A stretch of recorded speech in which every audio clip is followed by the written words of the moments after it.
Find out what's going on. Get involved. Change things from the inside. Make a difference. Take pride. Multicultural at its best. The Luisa Marshall Show. Coming up.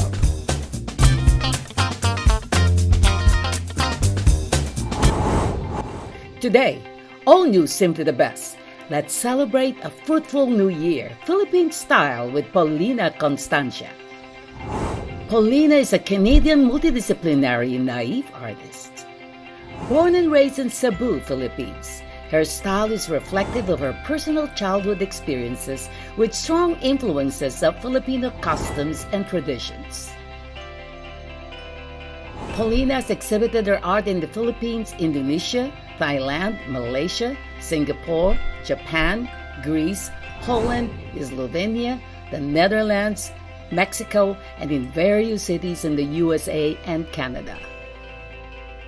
On the show, our Simply the Best interview with Paulina. The most number of round fruit that you could find and, gathering it at the New Year's Eve banquet table and wearing a little bit of polka dot and could be on your hair. Get ready to celebrate the new year with fascinating Filipino customs and superstitions. All these coming up.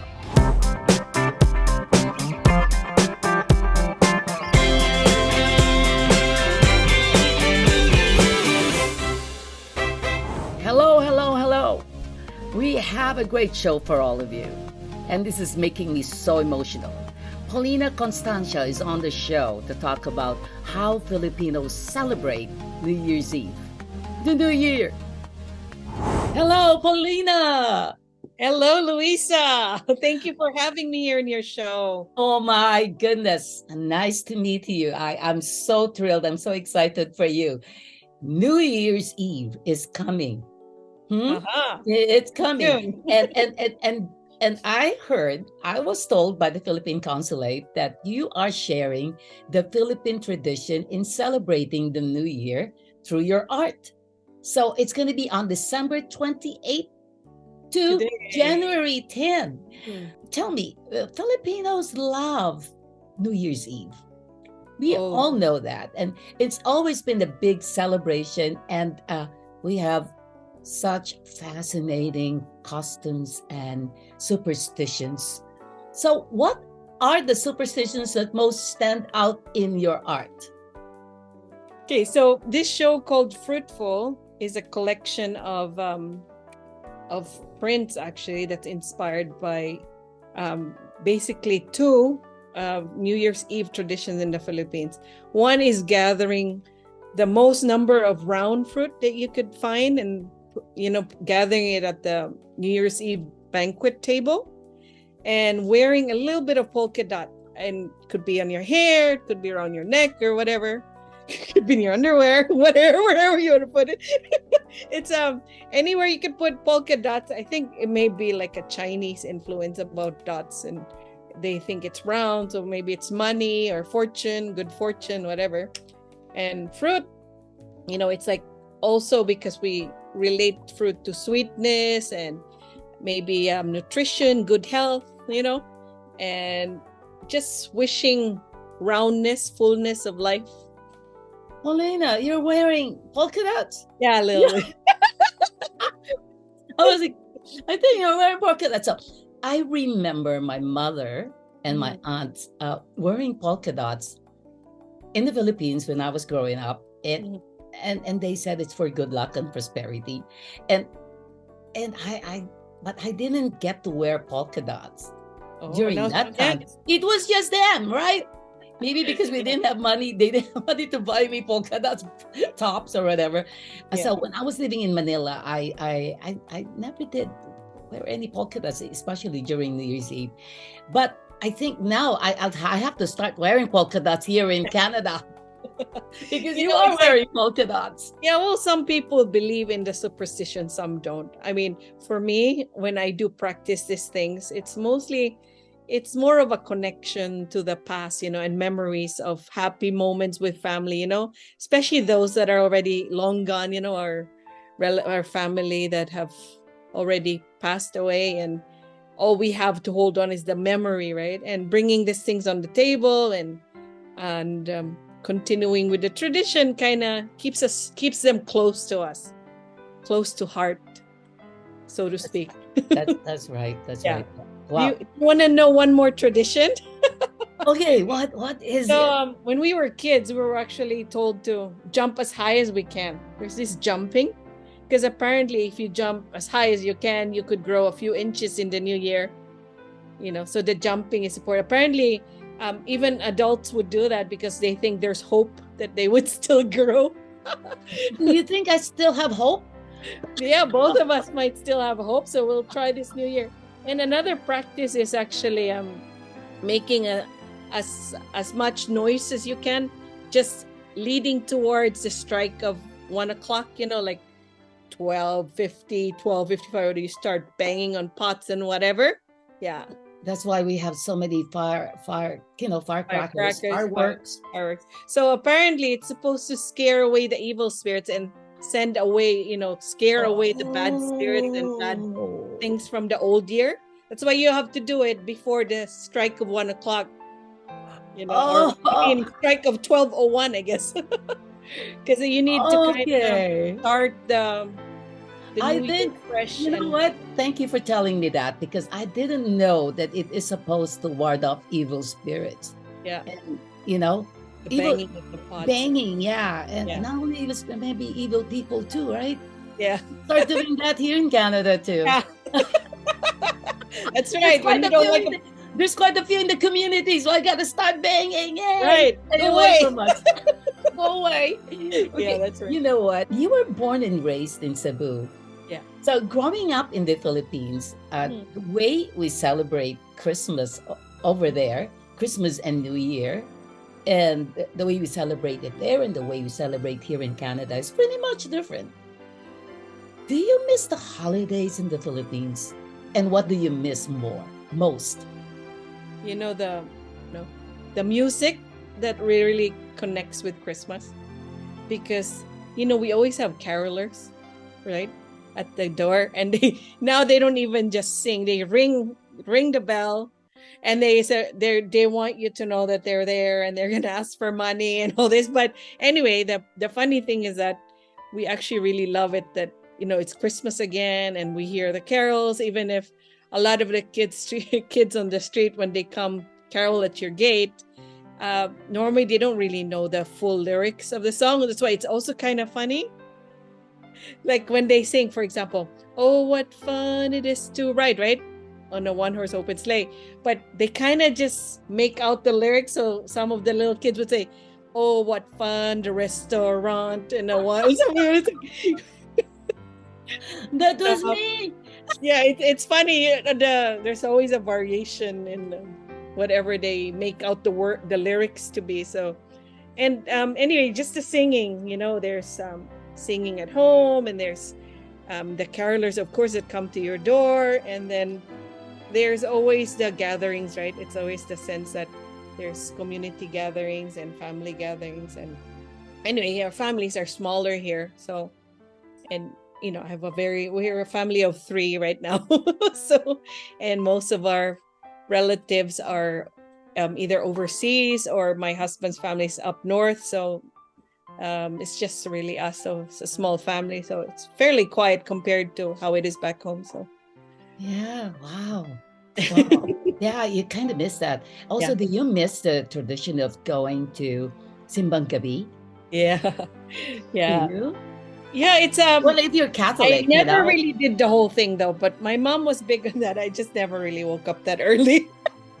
But here we have it. We have a little tradition here in our parish here, because a really big Filipino community in my neighborhood. Yes. And we do have it, but it's at night. We don't have it at dawn.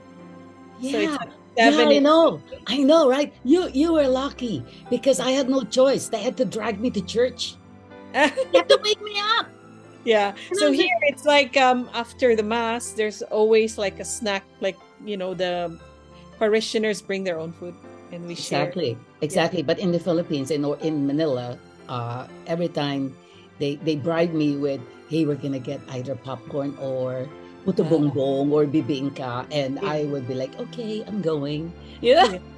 So you were a good girl. You would wake up when your mom would drag No, I tried, but they're very, like, my mom would always want us to go to church and try to do that every night, the simbang gabi. Yeah. Yeah, I tell you. On the 16th. So That's it's right. leading towards the 24th. So 16th, 24th. Yeah. So do you still eat those things? Like the bibingka, puto bongbong? Yeah. Usually there would be vendors at church, like after the mass. That's right. So what kind of fruits do you guys have, like in your home right now? What kind of fruits? Like, I haven't had the chance to buy. But are you buying fruits? Right now, I just have grapes. Don't go away. We'll be back with you.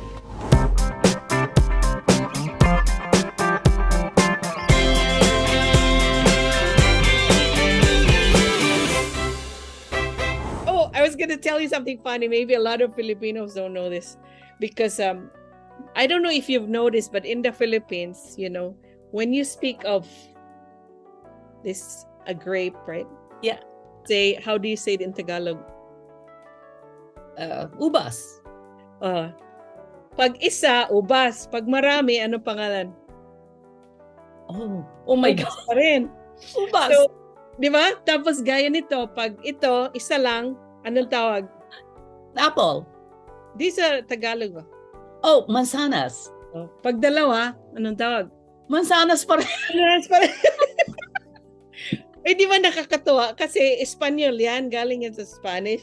Pero kasi pag bumibili ka naman ng mga prutas, hindi naman ka bibili ng isa. So ang narinig natin sa mga Spanish na nagstay sa Pilipinas, marami palagi, di ba? So kahit isa lang, ang tawag pa rin natin, plural, ubas. Napansin mo, nakakatuwa na. You know what? What a good point. You never noticed that, right? I never noticed it. Ubas, kahit isa lang, ubas pa rin. Pag at saka ito nakakatawa. Oh my gosh, Paulina. I'm learning a lot from you. Okay. Another funny thing is, rambutan, di ba? Oh yeah. Yung rambutan. Alam mo bakit rambutan ang tawag? You know why we call it rambutan? No. Because rambut in Malay actually means hair. So it's actually a hairy fruit, right? Yes, it is. So that's why it's called rambutan. Because it's a hairy fruit.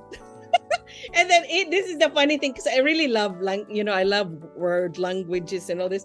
And one thing I found out, because I was like, I want to tell Luisa something funny about this, because I know about rambutan. But apparently, the word for rambutan in Vietnam is actually chum chum, which actually means messy hair. So they actually name in different cultures, they name fruit according to their appearance to it. Awesome. Funny. Chum chum. Oh wow, I'm learning a lot from you, Paulina. Messy hair. That's right. You know what? I also found out that you have traveled extensively, almost all over the world to showcase your work, which is really great. Congratulations. Thank you. So do you get inspiration in every place, city, or town you've been to? Oh yeah. And so, like, for example, what is the favorite place you've ever been? What city or what country? I would say I really love Mexico. Even after the Spanish rule of the Philippines, when we were no longer colonies, when we had our independence, the relationship between Mexico and the Philippines continued, on and on. And so the exchange of culture intensified. And so if you look at... Very similar. Yeah, very similar. So we're practically Mexicans, really. So I actually consider myself like the Latino lost in Asia. We are really... it's sort of like geographically we don't belong in Asia because we're more of Latin America. Are we really? Because there's more mention of us being former colonies of Spain, but really the kind of culture that we have, it's actually more Mexican than it is Spanish. Seriously? The warmth. Oh yeah, the warmth and all this. It's much more Mexican than Spanish. I wonder what we got from the Spaniards, because we were colonized for how many years? 100 years? 120 years? 365. Oh my gosh, it's more than that. Oh yeah. See, I forgot my Philippine history. Over 3 centuries. Yeah. Oh yeah, well, there's one Spanish influence. This is also practiced in Mexico to in other Latin American countries. So you love that, eh? You love Mexico. It's like you're supposed to like you make a wish for every time, you know how you have this countdown towards New Year. So that's actually a practice to make a wish. Then you have 12 grapes. Every person on the table has 12 grapes, and then you make a wish towards the New Year. You know that about grapes? What? No. Oh, okay. You get that's 12 why. grapes. Yeah. You have 12 grapes, and then you put it on the table, and then you make a wish. Yeah. Can you make 12 wishes? Yeah. So you know how there's like a countdown towards New Year's? Oh, you make a wish. Goodness. So anyway, that's why I'm using that for if you ever go on my website, you'll find that I have like a free gratitude activity sheet, and so I'm using the grape as a springboard towards this gratitude, you know, of things that have happened in 2022 and the things that you look forward to in 2023. So that's why this series here of work that I've done for this show, I've integrated what I call pondering. So instead of, it's like double meaning ponder, you're thinking deeply into things, and pun like you're pondering words. Yeah, so I said pondering. So I'm using fruit as a springboard to reflecting on the year that has passed and the year that's approaching. So that's amazing. So what are you hoping for 2023? Well, I just, very basic things like good health, opening up of more opportunities to connect with community and make a positive impact in my community, hopefully, right? Because after COVID, it's just things are starting to open up again, because there wasn't much happening for the arts for a couple of years, Is the Mexican tradition that, during New Year's Eve, do you know their Mexican tradition that is quite similar to ours? Well, the grape thing, that's a big part of their tradition. Grapes, like every person will have their own grapes. And well, church too. There's a lot of church activities related to preparations for the New Year's. But I wasn't really there during the Christmas time. I was there towards actually the Holy Week, and it's very similar to our culture, the things that they do. The whole procession thing, anymore in Spain, because they're so modern there already. But in Latin American countries, it's sort of like they really take their faith to the streets, Yes, yeah. That's right. Oh, what's funny? I want to tell you something funny in the Philippines, because I was there for 2 months this year, and something new. You know how we always have a band playing if there's a procession, right? But now it causes so much traffic, right? If they have to walk slowly and play their instrument. Here's a new thing in the Philippines. They actually have the band now riding in the back of a pickup truck. And they have their bugles and all. They have their instruments in the back, and so things move a little faster. Because otherwise, the whole, the traffic, the traffic is so bad when there's a pickup. That's just about the only thing I don't miss. The traffic. It's ridiculous. Yeah. So ridiculous. Anyway, you primarily paint on canvas. Yeah. You do, right? So what is your favorite color that you always use? There's always blue. Oh, yay. I'll show you. This is actually the original work. Because, I had to make prints, really large prints, because it's site specific. So they're actually supposed to fit this window gallery. So there's one of the pieces. So see, there's a polka dot and all, and a blue. And I used quite a bit of purple too, and a bit of red. And So this one actually is not on canvas. This is paper, and I use paint markers. But let's anyway, here's another piece here. I'll show you. Oh, it's beautiful. You see, there's different kinds of round fruit here, and I was trying to do a parallel to life. How the more we add to our lives, we make it more complicated. We involve ourselves in too many things that we cannot give ourselves completely to the things that we get into. And then we're so divided, our attention's so divided, and somehow we're always tired and not happy. And how old were you when you found out that you wanted to paint and that you wanted to be an artist and a different type of artist? Like, when did that all start? It's just like you, right? You went into different kinds of art too. I don't know. There's never really a point. You know that, Luisa. There's never a point when you say, I'm going to be an artist, because art is sort of like, it evolves, it changes in different stages of our life. 1 minute you're into music. Like I started more like towards music, actually, because I like music and dance in the beginning, and then somehow I got into fashion. I used to design clothes, and then somehow it made another switch. So depends on the people you meet too, right? So somehow I met some artists, and then they said, oh yeah, you should hang out with us and let's paint. And then next thing you know, I'm painting. Here? Did it start here or in back home? I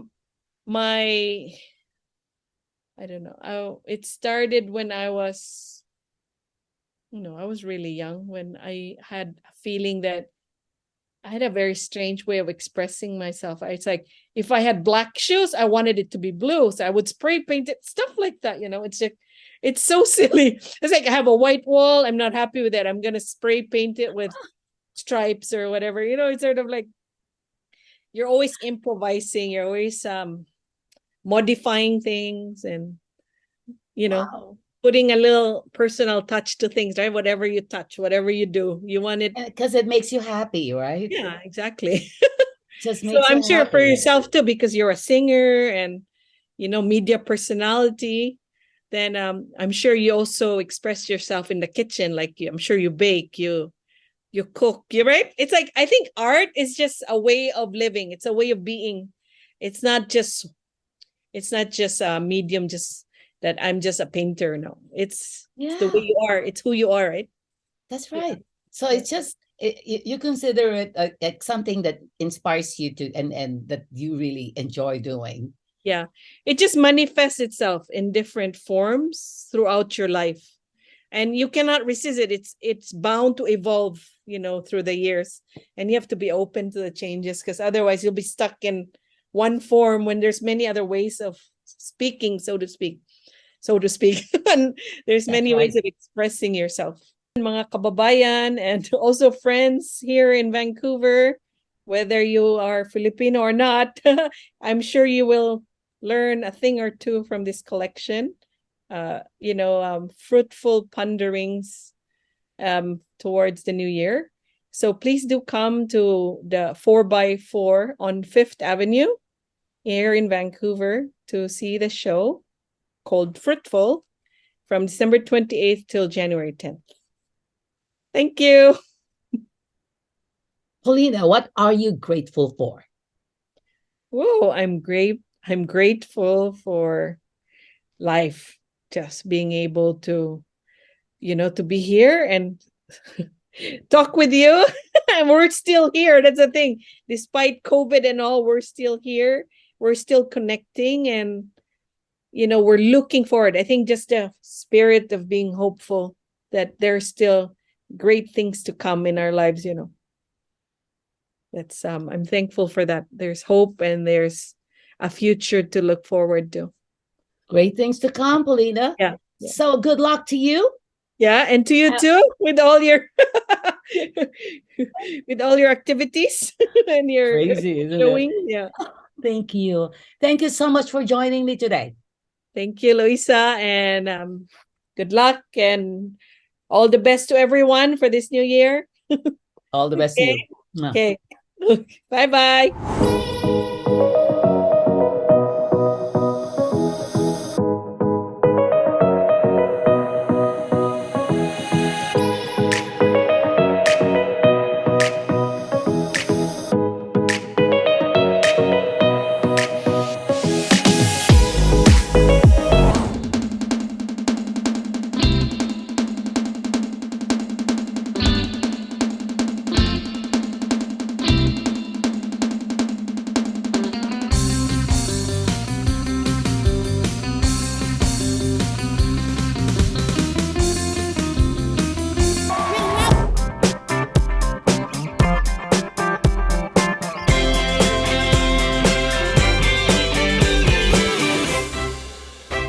Hope you enjoyed the show. Thanks for watching. Please don't drink and drive. Don't text and drive. Always be kind. Let's stop bullies. Stay safe, everyone. See you next week. Bye-bye.